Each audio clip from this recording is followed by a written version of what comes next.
നൈപുണ്യ പരിശീലനത്തിൽ പുതിയ ചുവടുവയ്പുമായി വിജ്ഞാന പത്തനംതിട്ട.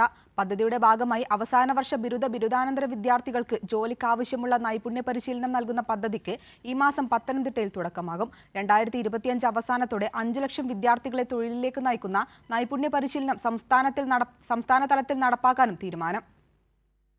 വിജ്ഞാന പത്തനംതിട്ട ഉറപ്പാണ് തൊഴിൽ പദ്ധതി വഴി നൂറുകണക്കിന് യുവതീ-യുവാക്കൾക്ക് ഇതിനോടകം തൊഴിൽ ലഭിച്ചു കഴിഞ്ഞു.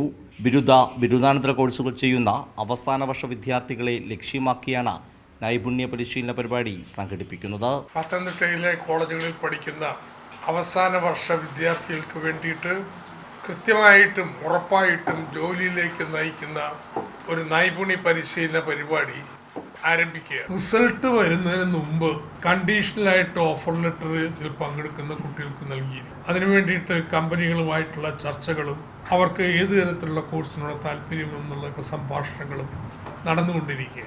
പദ്ധതിയുടെ നടത്തിപ്പിന്റെ ഭാഗമായി പത്തനംതിട്ട കാത്തോലിക് കോളേജിൽ ശില്പശാലയും സംഘടിപ്പിച്ചു. ജില്ലയിലെ 17 കോളേജുകളിൽ നിന്നുള്ള പ്രതിനിധികൾ ശില്പശാലയിൽ പങ്കെടുത്തു.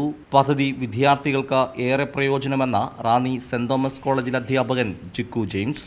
തീർച്ചയായിട്ടും സാധാരണക്കാരായ വിദ്യാർത്ഥികളെ സംബന്ധിച്ച് അവരുടെ എംപ്ലോയബിലിറ്റി കൂടും, അവരുടെ വരുമാന സാധ്യത കൂടും, അവരുടെ ജോലി സാധ്യത കൂടുകയാണ് ചെയ്യുക. വിജ്ഞാന കേരളം പദ്ധതി വഴി 5 ലക്ഷത്തോളം വിദ്യാർത്ഥികൾക്ക് നൈപുണ്യ പരിശീലനം തുടർന്ന് നൽകും.